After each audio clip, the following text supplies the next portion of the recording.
بھائیوں، بزرگوں اور ساتھیوں، السلام علیکم ورحمۃ اللہ وبرکاتہ۔ ناچیز،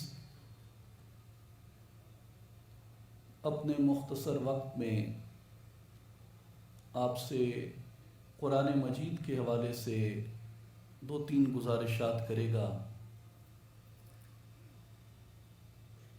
کہ ہر آدمی قرآن پاک پڑھتا ہے اور ہر ایک کا قرآن مجید پڑھنے کا اپنا اپنا نقطۂ نظر ہوتا ہے۔ ایک فقیہ احکامات کے استنباط کے لیے قرآن مجید کی تلاوت کرتا ہے، ایک مورخ اپنے تاریخی واقعات کے شواہد کے لیے قرآن میں سے کچھ ڈھونڈتا ہے، اور سائنسدان اپنے متعلقہ تحقیق کے لیے قرآن مجید میں جھانکتا ہے، ادیب لغت، لسان اور بیان کی لذت کے لیے قرآن مجید میں جھانکتا ہے اور غور کرتا ہے۔ اولیاء اللہ کا بھی قرآن مجید کو پڑھنے کا ایک مقصد ہے،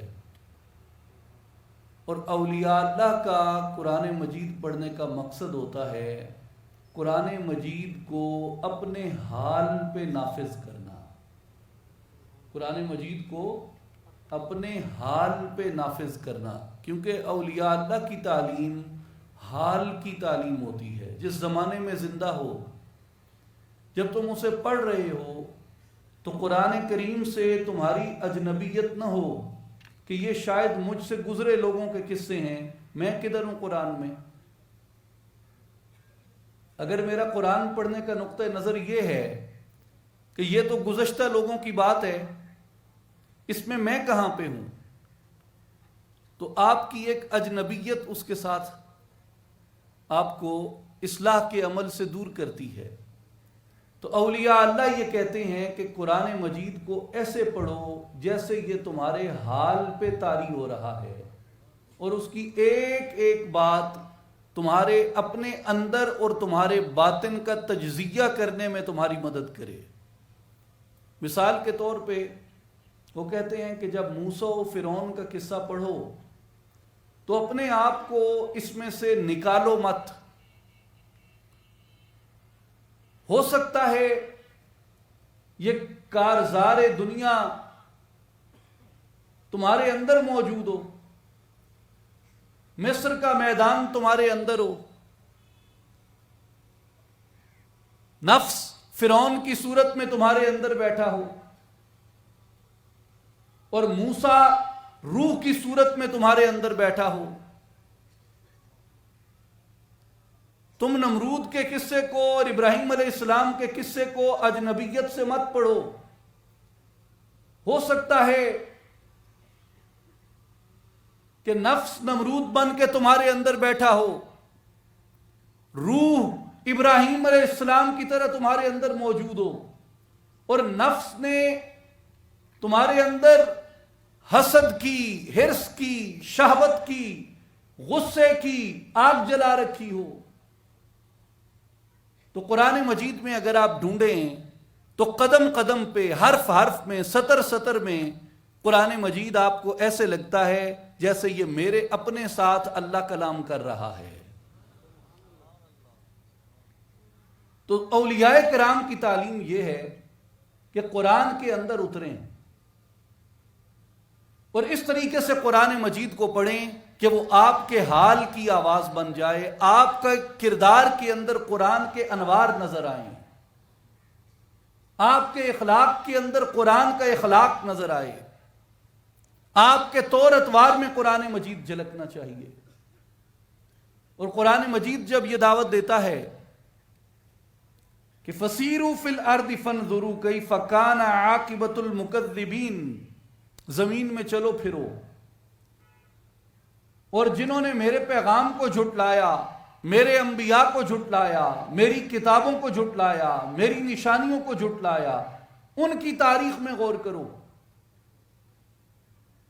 وہ کیا تھے، ان کے ساتھ کیا ہوا، آپ جس تہذیب میں رہتے ہیں پاک و ہند میں، آپ اپنے جنوب میں سفر کریں منجو دھڑو ہے، شمال میں سفر کریں ہڑپا ہے، گندھارا ہے،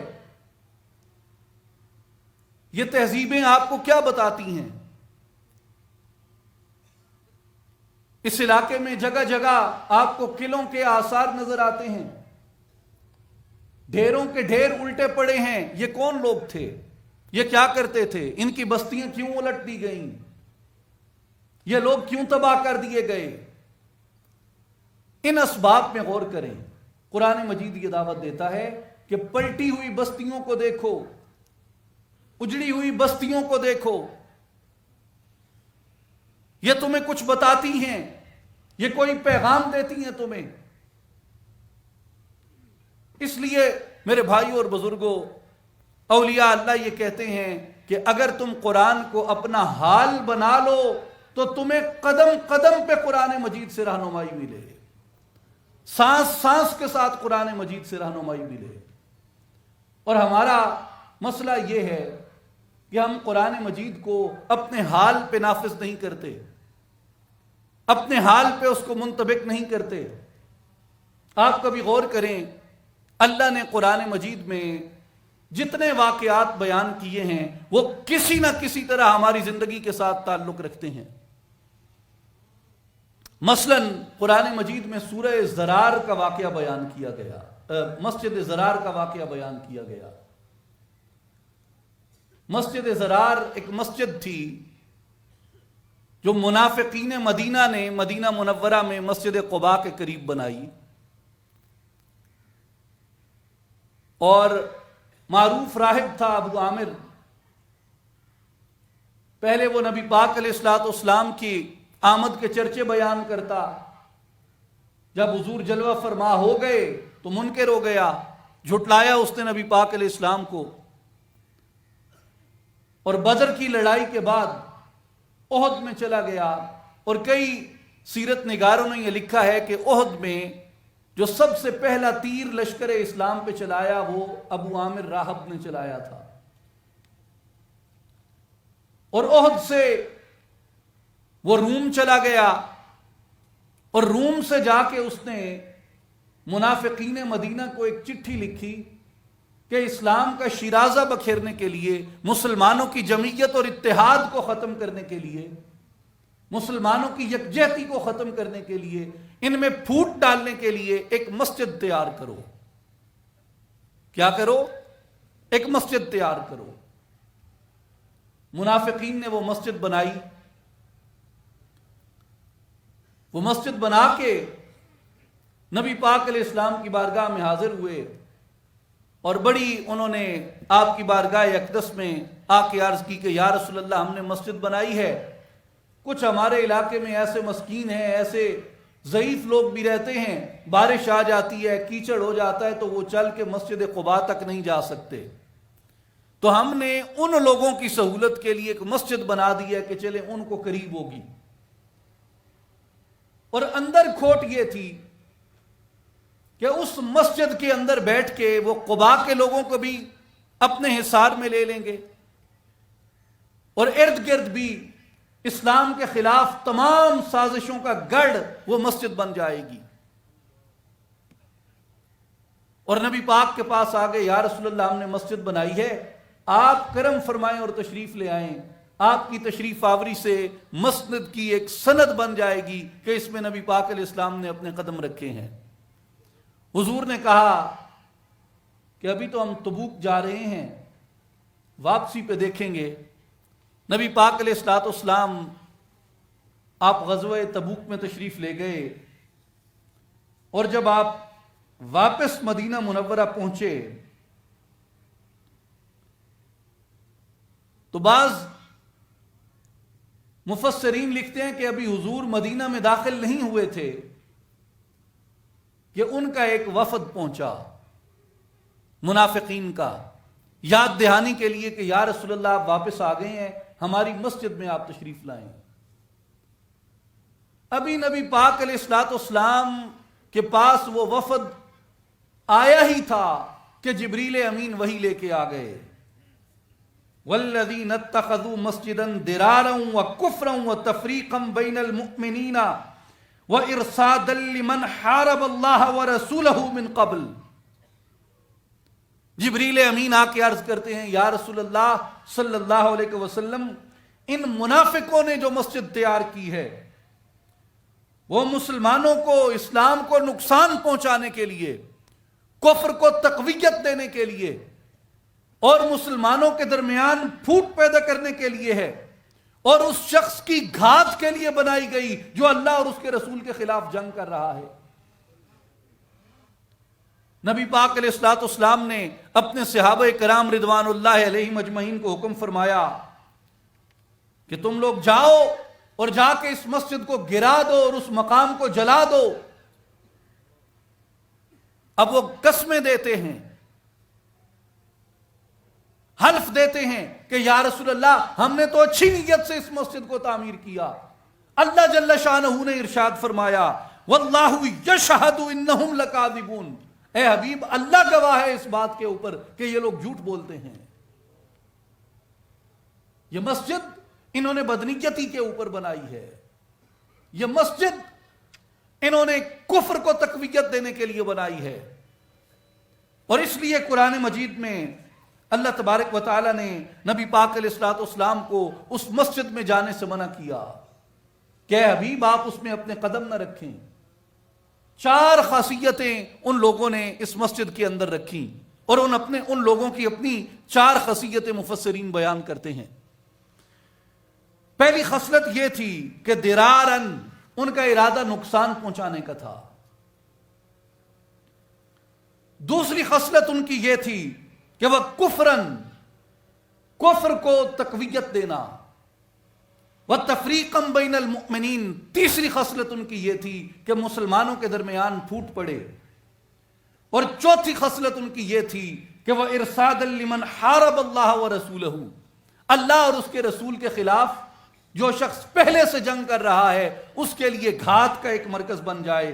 اس لیے اللہ نے فرمایا لا تقم فیہ ابدا، میرے حبیب اس مسجد میں کبھی قدم نہ رکھیے گا.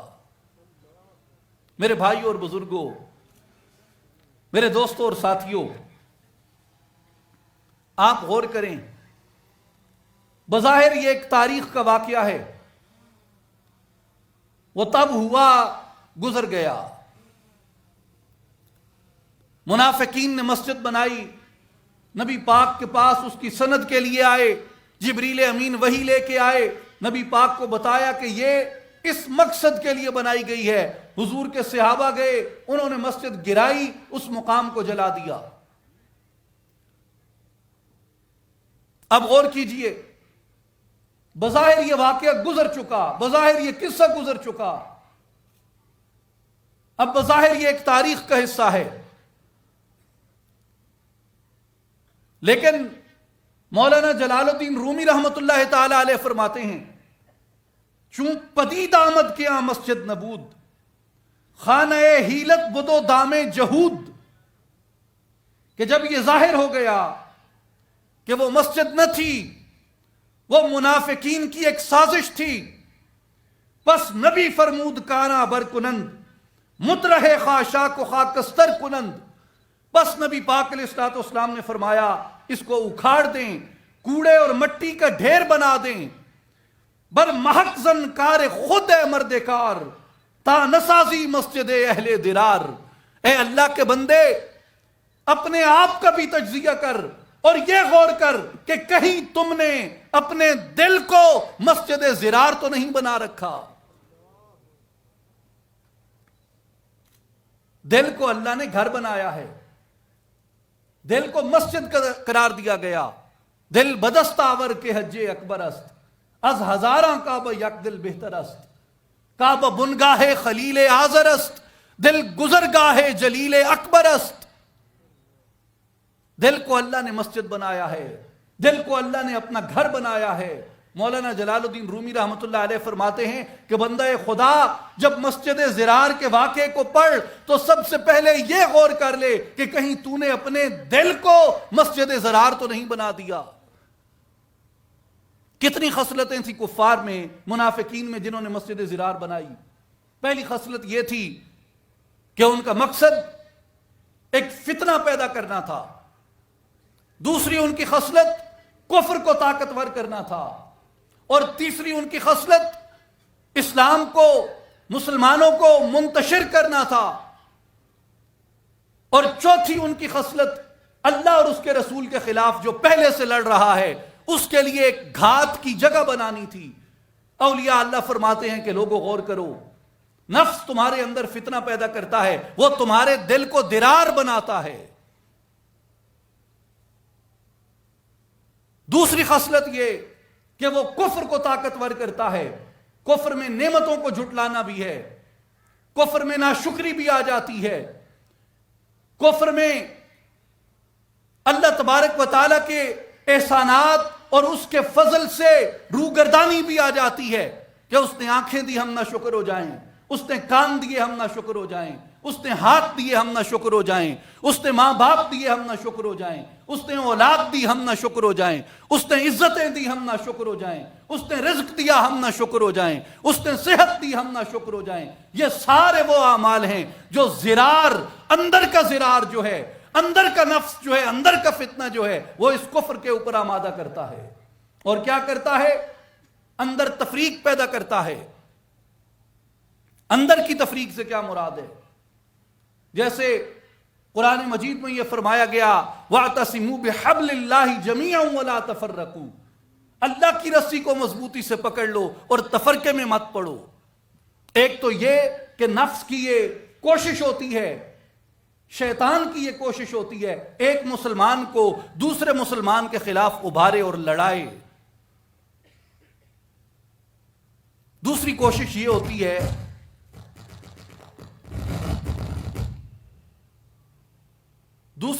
اس کی یہ ہوتی ہے کہ مسلمان کے اپنے اندر تفرقہ رہے۔ اب ایک تفرقہ باہر ہے، ایک تفرقہ اندر ہے۔ باہر کا تفرقہ کیا ہے؟ باہر کا تفرقہ یہ شیعہ سنی لڑائی ہے۔ باہر کا تفرقہ کیا ہے؟ میرا مسلک تیرا مسلک، میری مسجد تیری مسجد، میری اینٹ تیری اینٹ، اس کا ملا اس کا ملا، یہ کافر وہ مشرک، یہ بدتی وہ گستاخ۔ یہ باہر کا تفرقہ ہے، اور قرآن نے اس تفرقے سے منع کیا اور کہا کہ اس تفرقے میں پڑو گے تو اہل کفر کے سامنے تمہاری ہوا نکال دی جائے گی، تمہارا دبدبہ ختم کر دیا جائے گا، تمہارا رعب ختم کر دیا جائے گا۔ آج دیکھیں دنیا اسلام میں ہمارے ساتھ یہی ہو رہا ہے۔ دوسری بات،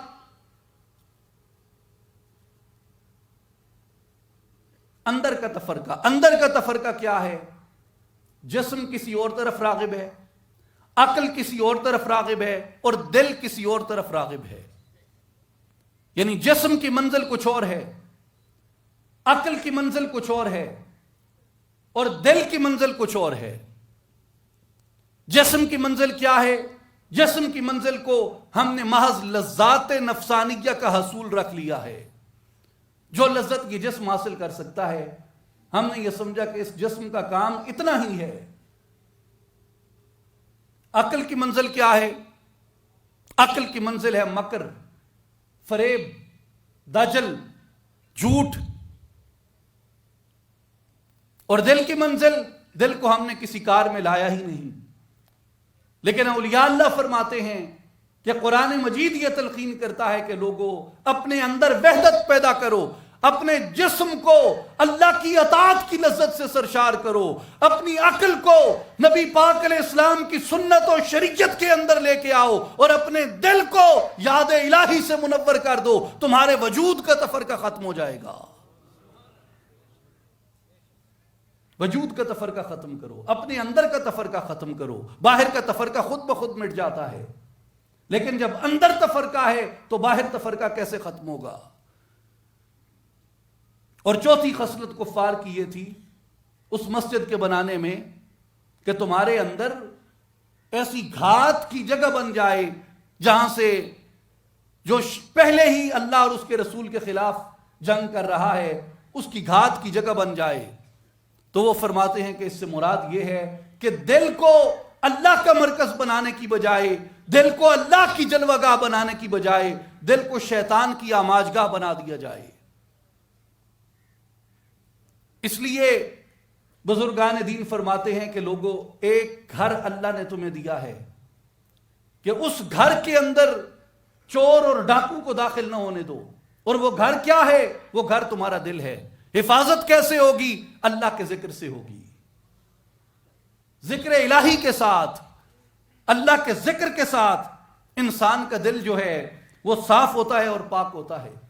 اب میرے بھائی اور بزرگوں غور کیجئے، ہم سب الحمدللہ مسلمان ہیں، اور نبی پاک شہ الاولاق صلی اللہ علیہ وآلہ وسلم کے امتی ہونے کے ناطے ہم سب یہ کوشش رکھتے ہیں اور خواہش رکھتے ہیں کہ رب العالمین، میں گناہ گار ہوں، میں خطا کار ہوں، میرے اندر عیب ہیں، میرے اندر نقائص ہیں، میرے اندر گناہ ہیں، میرے اندر غفلتیں ہیں، میرے اندر سرکشیاں ہیں، مگر اس سب کے باوجود میں امیدوار ہوں کہ مجھے مرنے سے پہلے ایک مرتبہ نبی پاک کی زیارت عطا فرما۔ ہر مسلمان یہ دعا کرتا ہے، ہر مسلمان کی تمنا ہے یہ۔ لیکن میرے بھائی اور بزرگوں، مسجد زرار سے صوفیاء کیا سبق دیتے ہیں؟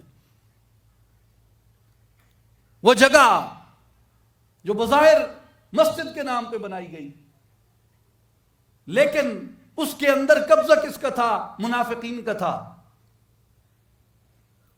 کس کے استعمال کے لیے تھی؟ کفر کی طاقت کے لیے۔ تو اس مقام کے لیے اللہ نے نبی پاک کو قرآن میں کیا فرمایا؟ وَلَا تَقُمْ فِيهِ أَبَدًا، میرے حبیب ایدج کدی نہیں مننا، بھاویں مسجد تے ناں تے بنی ہے پر ایندھج تے تشریف نہیں گھن مننی۔ اولیاء کرام فرمیندن وَلَا تَقُمْ فِيهِ أَبَدًا، اگر تم دل کو مسجد زرار بڑا گن سے، اگر دل کو نفس تے شیطان دی آماج گاہ بڑا گن سے، اگر دل کو میل کچیل تو پاک نہ کرے سے، تو یاد رکھ گن نبی پاک منافقت تے مقام تے تشریف نہیں گنان دے۔ اگر حضور دی زیارت دی طلب رکھتے ہیں، حضور دی زیارت تے شوق رکھتے ہیں، حضور دی ملاقات تے شوق رکھتے ہیں، حضور دے دیدار تے شوق رکھتے ہیں، تو پہلے اپنے دل کو صاف کر گن، کر صاف تو ویڑا دل دا، وت ویک ماہی گھر ملدا۔ اندر کو پاک کرو، اندر کو صاف کرو، پھر دیکھو کہ تمہیں کیا اللہ تعالیٰ کی طرف سے خزانے نصیب ہوتے ہیں۔ میرے بھائی اور بزرگوں، اس لیے اولیاء اللہ نے یہ فرمایا کہ اپنے آپ کی بنیاد کس چیز پہ رکھو، جسے قرآن مجید نے فرمایا کہ افمن اسس بنیانہ علی تقوی۔ ایک عمارت وہ ہوتی ہے جو مسجد زرار جیسی ہوتی ہے، جس کی بنیاد کفر و نفاق پہ ہوتی ہے۔ دوسری عمارت وہ ہوتی ہے جو مسجد قباء کی طرح ہوتی ہے، جو مسجد نبوی کی طرح ہوتی ہے، جو مسجد قبلتین کی طرح ہوتی ہے، جس کی بنیاد تقوی کے اوپر رکھی گئی ہوتی ہے۔ تو اپنے دل کو تقوی کی بنیاد پہ اٹھاؤ، اپنے ایمان کی عمارت اس تقوی کی بنیاد پہ اٹھاؤ کہ تمہارا دل اللہ کا حرم بن جائے، تمہارا دل اللہ کا گھر بن جائے، جس کے لیے اللہ تعالیٰ نے حدیث قدسی میں فرمایا لا یسعنی ارضی ولا سمائی ولیکن یسعنی فی قلب عبد المؤمن، کہ میری سمائی نہ زمین میں ہے، میری سمائی نہ آسمان میں ہے، بلکہ میں بندہ مومن کے دل کے اندر سماتا ہوں۔ مسجد ڈھا دے، مندر ڈھا دے تے ڈھا دے جو کچھ ڈھیندا، ایک بندے آندہ دل نہ ڈھاویں، رب دلاں وچ رہندا۔ تو میرے بھائی اور بزرگوں، اولیاء اللہ جب قرآن پڑھاتے ہیں تو وہ کہتے ہیں کہ یہ درست ہے کہ یہ ایک تاریخ کا واقعہ ہے، یہ درست ہے، اس سے فقی مسائل کا استنباط ہوتا ہے، فقی مسائل احکام اخذ ہوتے ہیں کہ مسجد کیسے بناؤ اور کیسے نہ بناؤ، کس مسجد کی حمایت کرو اور کس مسجد کی حمایت نہ کرو، یہ درست ہے۔ مگر وہ کہتے ہیں کہ تمہارا حال کدھر گیا اس میں؟ اپنے حال کی اصلاح کیسے کرو گے؟ اپنے آپ کی اصلاح کیسے کرو گے؟ تو میرے بھائی اور بزرگوں، میں آپ کو ایک مختصر سی عرض کرتا ہوں، اسے اپنے پلے سے ہم اگر باندھ لیں تو ہمارا وجود 80% برائیوں سے چند لمحوں میں پاک ہو جاتا ہے۔ قرآن کو جب پڑھیں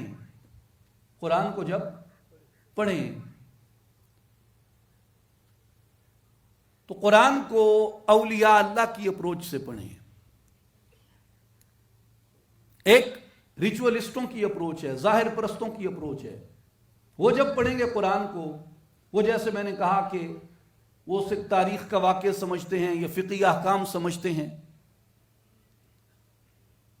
اب فرض کیا کوئی سورہ منافقون پڑھتا ہے یا دیگر سورتیں پڑھتا ہے، سورہ انبیاء پڑھتا ہے، سورہ ہود پڑھتا ہے، دیگر سورتیں پڑھتا ہے جن میں عذاب کی وعید آئی ہے، تو وہ عذاب کی وعید کو پڑھتے ہیں کہ یہ دوسرے لوگوں کے لیے کہا گیا ہے، یہ دوسرے لوگوں کے لیے کہا گیا۔ ان کوئی واعظ ہو سی، مناظر اسلام ہو سی تو ساریاں ایتا لب باسی تے جڑا اندہ مخالف فرقہ ہو سی اندے ہوتے ایک ایک ایت فٹ کرندہ آسی کہ اے جتھا منافق فرمایا گیا ہے دوستوں تے بزرگوں سن گنو اندے تو ثابت تھی فلانے فلانے منافق ہیں۔ یہ تھیندہ کھڑا ہے نا، سوشل میڈیا ڈیک گنو ساری ڈیمار اسا آپ ہی یہ بے کے سن دے ہیں، تو جس ٹائم اسا آپ یہ بے کے سن دے ہیں جیڑا بھریندہ بیٹھا کیسٹ، جیڑا بڑھیندہ بیٹھا ویڈیو، ان کو بھی یہ پتہ ہے کہ لوگ پسند کریں دیں، لہذا سارے کسی کو مرتد کیتی آؤ، کسی کو کافر کیتی آؤ، کسی کو گستاخ کیتی آؤ، کسی کو بدتی کیتی آؤ، کسی کو مشرک کیتی آؤ، کسی کو یہ کیتی آؤ، کسی کو وہ کیتے آؤ۔ پورے معاشرے دے اندر انتشار ہے، برداشت ختم تھی گئی ہے، احترام ختم تھی گئے، اختلاف رائے دا احترام ختم تھی گئے۔ کیوں تھی ہے؟ ایندہ الزام صرف ہوں وائز تے نہ لاؤ، ایندہ الزام انہاں ویورز تے بھی لاؤ جڑے انہاں کو دیکھ دیں، جڑے انہاں کو بزنس دیں دیں۔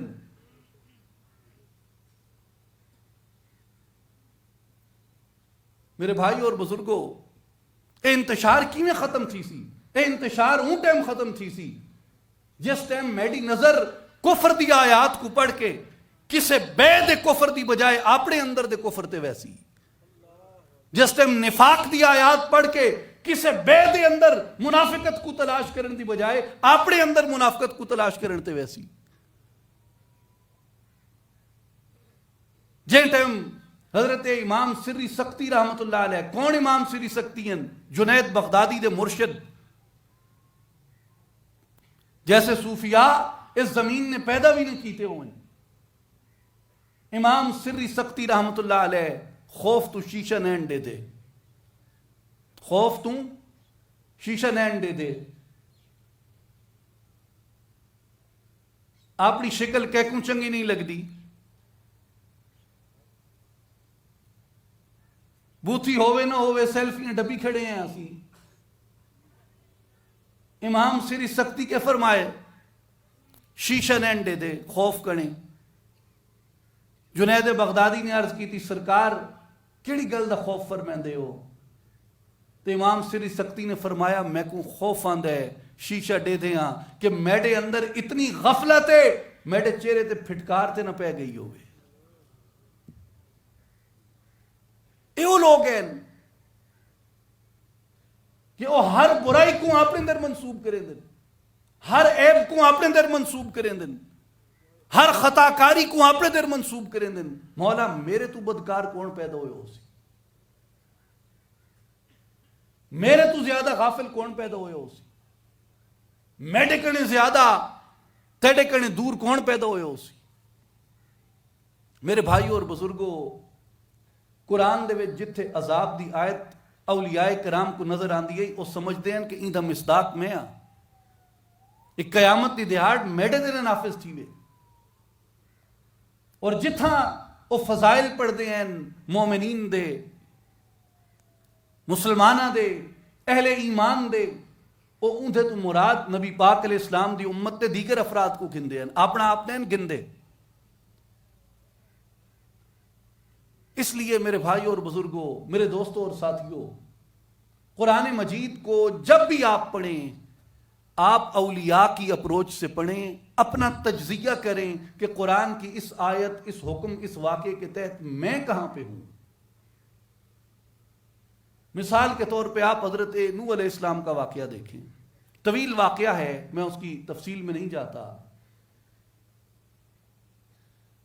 ایک بات اس میں، اس واقعے کا ایک جز ہے، اس جز میں غور کریں۔ سیدنا نوح علیہ السلام اپنے بیٹے کو مخاطب کر کے کہتے ہیں، یا بنی ارکب معنا ولا تکن مع الکافرین، میرے بیٹے اللہ کا عذاب آ گیا ہے، کفار کے ساتھ نہ کھڑا ہو، آ میری کشتی نجات پہ سوار ہو جا۔ بیٹے نے کیا کہا؟ چونکہ عذاب کو وہ سنجیدہ نہیں لیتے تھے، عذاب کو سنجیدہ نہیں لیتے تھے۔ یہ بھی بات یاد رکھیں کہ جو اللہ کے عذاب کو سنجیدہ نہیں لیتے اور یہ سمجھتے ہیں کہ ہم پہ پکڑ نہیں آئے گی، ان کا انجام کنان جیسا ہوتا ہے۔ نبی پاک جلوہ فرما ہوئے، ہم پہ وہ عذاب تو نہیں آئے جو پچھلی امتوں پہ آئے، جیسے عاد پہ آیا، سمود پہ آیا، قوم نوح پہ آیا، دیگر امتوں پہ آیا، دیگر قوموں پہ عذاب آئے، ہم پہ وہ عذاب نہیں آئے۔ مگر اس کا یہ مطلب نہیں ہے کہ عذاب کی کوئی صورت ہم پہ طاری نہیں ہوتی۔ میرے بھائیوں اور بزرگوں، کبھی اللہ کے عذاب کو مت جھٹلاؤ، کبھی اس کا انکار مت کرو، خطا کرتے ہوئے کہ شاید ہم عذاب سے بچ جائیں گے۔ اس کی لاٹھی بے آواز ہے، جب تک اس نے ڈھیل دے رکھی ہے اس ڈھیل کو وقتی ڈھیل سمجھو۔ اس کی قدرت بھولتی نہیں ہے، اس کی قدرت میں بھولنا نہیں ہے، وہ سبحان ہے، وہ بھولنے سے پاک ہے، وہ ہر کمزوری سے پاک ہے۔ بھولنا نسیان ایک کمزوری ہے اور وہ کمزوری سے پاک ہے۔ نوح علیہ السلام کے بیٹے نے کہا کہ عذاب مجھے کچھ نہیں کہتا، قال سآوی الی جبل یعصمنی من الماء، اس نے کہا میں پہاڑ کی پناہ لے لوں گا، اونچے پہاڑ پہ چڑھ جاؤں گا، کتنا اونچا طوفان آ جائے گا، پہاڑ سے بھی اونچا طوفان آئے گا، میں پہاڑ پہ چڑھ جاؤں گا۔ مولانا جلال الدین رومی رحمت اللہ تعالی علیہ فرماتے ہیں کہ اس نے پہاڑ کی پناہ لی، سبب کی پناہ لی، مسبب الاسباب کے حکم کو ترک کر دیا۔ میرے بھائیو، تین چیزیں ہوتی ہیں، اللہ مسبب الاسباب تھا، وہ کشتی نجات کا سبب تھی، اللہ اسباب بنانے والا تھا، وہ کشتی نجات کا سبب تھی، نوح علیہ السلام وسیلہ تھے اس سبب تک پہنچنے کا۔ بیٹے نے کیا کیا؟ اس نے مسبب کو بھی جھٹلایا، وسیلے کو بھی جھٹلایا اور کشتی نوح کو ترک کر دیا۔ نتیجہ کیا نکلا؟ غرق ہو گیا۔ ان دونوں کے درمیان لہر آئی اور لہر اسے بہا کے لے گئی، اور وہ یہ مان رکھتا تھا کہ ایک چوٹی پہ اگر آتا ہے پانی میں تیر کے دوسری چوٹی پہ چلا جاؤں گا۔ مولانا جلال الدین رومی فرماتے ہیں، کاش کے کو آشنا نہ موختے تا تمادر نوح کشتی دوختے، کاش کہ اس کو تیراکی نہ آتی ہوتی۔ اگر اسے تیراکی نہ آتی ہوتی وہ اپنے زندہ رہنے کو کشتی اور نوح کی طرف منسوب کرتا۔ بعض دفعہ ہنر زندگی دیتا ہے، بعض دفعہ ہنر موت دے دیتا ہے۔ لیکن کنعان کو ہنر نے کیا دیا؟ اسے تیراکی کا ہنر آتا تھا، کنعان کو ہنر نے کیا دیا؟ موت دی۔ لیکن آپ اور میں اگر تیراکی جانتے ہیں، ہم کیا سمجھتے ہیں کہ تیراکی جاننا زندگی بخش فعل ہے یا موت بخش فعل ہے؟ زندگی بخش فعل ہے نا، کہ کہیں تیرنا پڑتا ہے تو تیر لیں گے۔ اگر اس فعل سے کنعان بچ سکتا تو بچ جاتا۔ تو معلوم ہوا کہ جب آپ اللہ کے امر کے خلاف کھڑے ہوں، نبی کی شریعت کے خلاف کھڑے ہوں، اس پہ توکل کو ترک کر کے کھڑے ہوں، آپ کو ہنر بھی کام نہیں آتے، ہنر آپ کے لیے باعث موت بن جاتے ہیں۔ چون قضا آیت طبیب ابلا شود، جب قضا لکھی ہوئی ہوتی ہے حکیم آپ کو موت کی دوا دیتا ہے. آپ شہد لیتے ہیں وہ زہر بن جاتا ہے. اس لیے میرے بھائی اور بزرگوں، اولیاء اللہ نے اور صوفیاء نے یہ فرمایا کہ جو کنان تھا وہ عقل کے پہاڑ پہ کھڑا تھا، عقل کے پہاڑ پہ کھڑا تھا، اور عقل کے پہاڑ پہ کھڑے ہو کے وہ نوح علیہ السلام کی شریعت کا جائزہ لے رہا تھا. لیکن اگر اس نے نوح علیہ السلام کی شریعت کے تابع ہو کے عقل کے پہاڑ کا جائزہ لیا ہوتا تو کبھی موت کا شکار نہ بنتا. تو وہ کہتے ہیں کہ عقل کا انکار نہ کرو مگر اپنی عقل کو شریعت نبی کے تابع کر دو. عقل کا انکار نہ کرو مگر اپنی عقل کو کسی نبی کی شریعت کے تابع کر دو. اس لیے مولانا رومی فرماتے ہیں عقل قرباں کن بپیش مصطفیٰ. تو ذہین ہوگا، فتین ہوگا، پڑھا لکھا ہوگا، دانشور ہوگا، سائنس جانتا ہوگا، ہنر جانتا ہوگا، کمالات جانتا ہوگا، نجوم جانتا ہوگا، سارا کچھ جانتا ہوگا، مگر اپنے سارے علم کے باوجود، ہنر کے باوجود، پیشے کے باوجود، فن کے باوجود نبی کی اطاعت سے انکار نہ کر. جس نے اپنی ذہانت کے بل بوتے پہ نبی کی نبوت کا انکار کیا، جس نے اپنے ہنر کے بل بوتے پہ کسی رسول کو جھٹلایا، کتاب کو جھٹلایا، وحی کو جھٹلایا، اس کا انجام قرآن بتاتا ہے، اس کا انجام قنان جیسا ہوگا. میرے بھائی اور بزرگوں، اس لیے مولانا جلال الدین رومی رحمۃ اللہ علیہ فرماتے ہیں کہ ہر ولی را نوح کشتی باں شناس، صحبت این خلق را طوفان شناس. ایک اور تناظر میں بات کرتے ہوئے وہ کہتے ہیں کہ خدا کے بندوں، جو مخلوق کی سنگت ہوتی ہے، اب نوح علیہ السلام کے بیٹے کو کس نے مروایا؟ سنگت نے. پسر نوح با بداں بنشست، خاندان نبوتش گم شد. نوح علیہ السلام کا بیٹا بروں کی مجلس میں بیٹھا، نبوت کا خاندان گما بیٹھا. بروں کی صحبت، بروں کی مجلس نبی کے بیٹے سے نبوت کا خاندان چھین لیتی ہے. تو وہ کہتے ہیں کہ بروں کی مجلس میں بیٹھو گے تو برے اپنے جیسا برا کر دیں گے، نیکوں کی مجلس میں بیٹھو گے نیک تمہیں اپنے جیسا بنا دیں گے. جو چیز آگ میں جاتی ہے آگ اسے اپنے جیسا کر دیتی ہے. لکڑی ڈالتے ہیں نا آگ میں، لکڑی جلتی ہے، پوری طرح جب آگ کی لپیٹ میں آ جاتی ہے تو کوئی یہ نہیں کہتا کہ اب لکڑی جل رہی ہے، لوگ کہتے ہیں آگ جل رہی ہے. انگارہ ہے، وہ انگارہ کیا ہوتا ہے؟ لکڑی ہوتا ہے. کہتے ہیں انگارہ ہے.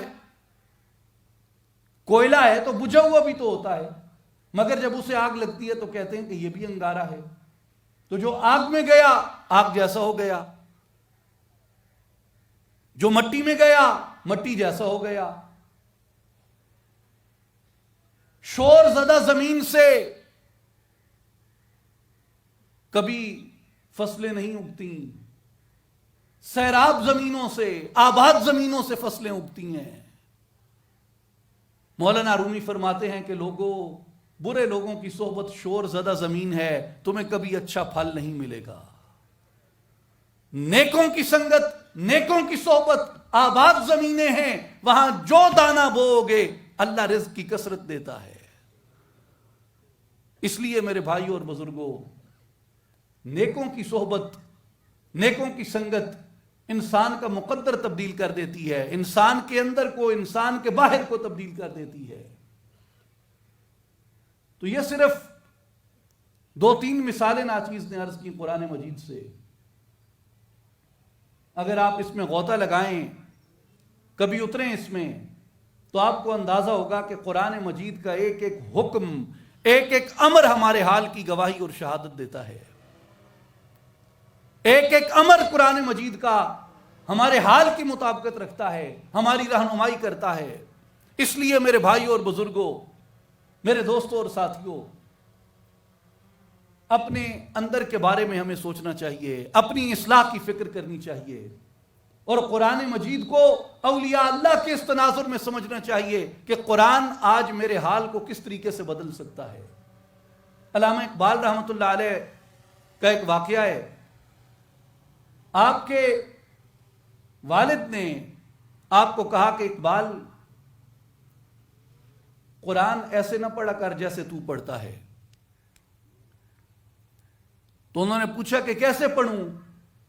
علامہ اقبال کے والد نے انہیں کہا کہ بیٹا قرآن ایسے پڑھو جیسے ابھی تمہارے سینے پہ نازل ہو رہا ہے۔ اس لیے علامہ اقبال نے کہا کہ خدا تجھے کسی طوفان سے آشنا کر دے کہ تیرے بحر کی موجوں میں اضطراب نہیں، تجھے کتاب سے ممکن نہیں فراغ کہ تو کتاب خواں ہے مگر صاحب کتاب نہیں۔ اور ایک مقام پہ فرمایا تیرے وجود پہ جب تک نہ ہو نزول کتاب، تیرے وجود پہ جب تک نہ ہو نزول کتاب، گرہ کشا ہے نہ رازی نہ صاحب کشاف۔ امام رازی جنہوں نے تفسیر کبیر لکھی، قرآن کی اپنے عہد کی سب سے جامع اور بڑی تفسیر تھی، اور کشاف جار اللہ زمخشری معتزلی کی قرآن مجید کی وہ تفسیر ہے جسے لغت، لسان، بیان، عربی، گرامر، صرف، نحو سمجھنے کے لیے علماء استعمال کرتے ہیں۔ اقبال کہتے ہیں کہ اگر قرآن تیرے ضمیر پہ نازل نہیں ہو رہا تو تب تک تجھے رازی کی تفسیر کبیر بھی نفع نہیں دے سکتی، جار اللہ زمخشری کی کشاف بھی نفع نہیں دے سکتی۔ قرآن نفع تب دے گا جب تیرے ضمیر پہ اترے گا، جب تیرے کردار کو بدلے گا، جب تیری گفتار کو بدلے گا، جب تیرے ہونے کو بدلے گا۔ تو میرے بھائی اور بزرگوں، اصلاحی جماعت کی یہی دعوت ہے کہ آئیں قرآن مجید کو کتاب حال کے طور پہ پڑھیں، قرآن مجید کو اپنی اصلاح کے لیے پڑھیں، قرآن مجید کو اپنی زندگی بدلنے کے لیے پڑھیں۔ اور یہ کیسے نصیب ہوتی ہے نظر؟ یہ نظر نصیب ہوتی ہے اپنے نفس کے تجزیے سے، اپنے نفس کے تزکیے سے۔ ہر ایک آیت عذاب کو، ہر ایک آیت نفاق کو، ہر ایک ایسی آیت کو جو کسی کے نفاق کی وضاحت کرتی ہے، عذاب کی وضاحت کرتی ہے، اسے اپنے نفس پہ منطبق کریں، اپنے آپ کو اس کے روبرو لائیں، اپنے آپ کا تجزیہ کریں کہ اس میں آج میں کہاں کھڑا ہوں؟ میں فرعون کی طرف کھڑا ہوں یا موسیٰ کی طرف کھڑا ہوں؟ میں ابراہیم کی طرف کھڑا ہوں یا نمرود کی طرف کھڑا ہوں؟ میں داؤد کی طرف کھڑا ہوں یا جالوت کی طرف کھڑا ہوں؟ میں سلیمان کی طرف کھڑا ہوں یا سورج پرستوں کی طرف کھڑا ہوں؟ میں عیسیٰ کی طرف کھڑا ہوں یا ظلم کرنے والوں کی طرف کھڑا ہوں؟ میں نوح کی طرف کھڑا ہوں یا کنان کی طرف کھڑا ہوں؟ میں آدم کی طرف کھڑا ہوں یا ابلیس کی طرف کھڑا ہوں؟ میں محمد مصطفیٰ کی طرف کھڑا ہوں یا ابو لہب کی طرف کھڑا ہوں؟ میں کس طرف کھڑا ہوں؟ ستیزہ کار رہا ہے ازل سے تا امروز، چراغ مصطفی سے شرار بولہبی۔ میرے بھائی اور بزرگوں، مصطفیٰ کا نور وہیں پہ آتا ہے جو سینہ تقوی سے روشن ہوتا ہے۔ تو میں اختتام سے پہلے آپ تمام دوستوں کو، بزرگوں کو، بھائیوں کو یہی دعوت عرض کروں گا کہ قرآن مجید کتاب زندہ ہے اور آخری کتاب ہے، ایسی کتاب ہے جس کے بعد کوئی کتاب نہیں، ایسی وحی ہے جس کے بعد کوئی وحی نہیں، اس نبی پہ آئی جس نبی کی نبوت کے بعد کوئی نبوت نہیں، اس رسول پہ آئی جس کے بعد کوئی رسالت نہیں، قیامت تک کے لیے آخری کتاب ہے۔ اس کتاب کو تھام لو۔ آج اگر مسلمانوں کے درمیان تفرقہ ختم ہو سکتا ہے تو قرآن کی بنیاد پہ، جسے اقبال نے کہا گر تو می خواہی مسلمان زیستن نیست ممکن جز بقرآن زیستن، اگر مسلمان بننا چاہتے ہو تو قرآن کو سمجھے اور اپنے وجود پہ نافذ کیے بغیر ممکن نہیں ہے۔ اور دوسری چیز ہے اپنے اندر کی صفائی۔ اندر کی صفائی کیسے ہوتی ہے؟ نبی پاک علیہ السلام نے فرمایا لِكُلِّ شَيْءٍ سِقَالَةٌ وَالسِّقَالَةُ الْقُلُوبِ ذِكْرُ اللَّهِ تعالی۔ ہر چیز کو صاف کرنے کے لیے کوئی نہ کوئی آلہ ہوتا ہے، مگر دل کو صاف کرنے کے لیے اللہ کا ذکر ہے۔ اصلاحی جماعت حضرت سلطان العارفین سلطان باہو رحمت اللہ تعالی علیہ کے آستانہ عالیہ سے چل کے اس ذکر کی دعوت دیتی ہے کہ لوگوں آؤ اس ذکر الہی کے ساتھ اپنے دلوں کو روشن کر لو، جسے حضرت سلطان باہو رحمت اللہ علیہ چمبے کی بوٹی فرماتے ہیں۔ آپ کبھی غور کریں چمبے کی بوٹی کیا ہوتی ہے؟ چمبیلی کا پھول ہوتا ہے، اس میں دو خاصیتیں ہیں۔ ایک خاصیت یہ ہے کہ وہ سفید ہوتا ہے اور سفید کی تشبیہ نور کے ساتھ ہے، اور دوسری خاصیت چمبیلی کے پھول کی یہ ہے کہ وہ خوشبودار ہوتا ہے۔ آپ فرماتے ہیں جو اللہ کے اسم پاک کا ذکر اختیار کرتا ہے، اللہ کا اسم پاک اس کے دل کو نور بھی عطا کر دیتا ہے، خوشبو بھی عطا کر دیتا ہے۔ تو جو ذکر الہی اختیار کرتے ہیں ان کے دل روشن بھی ہو جاتے ہیں، خوشبودار بھی ہو جاتے ہیں۔ الف اللہ چمبے دی بوٹی من وچ مرشد لائی ہو، جی نفی اسبات دا پانی ملے اس ہر رگے ہر جائی ہو، اندر بوٹی مشک مچایا جہاں پھلنتے آئی ہو، جیوے مرشد کامل یا حضرت باہو جیں بوٹی لائی ہو۔ ان اللہ و ملائکتہ یصلون علی النبی یا ایھا الذین آمنوا صلوا علیہ وسلموا تسلیما۔ اللہم صلی علی سیدنا و مولانا محمد وعلی آل محمد وبارک وسلم، وآخر دعوانا ان الحمد للہ رب العالمین۔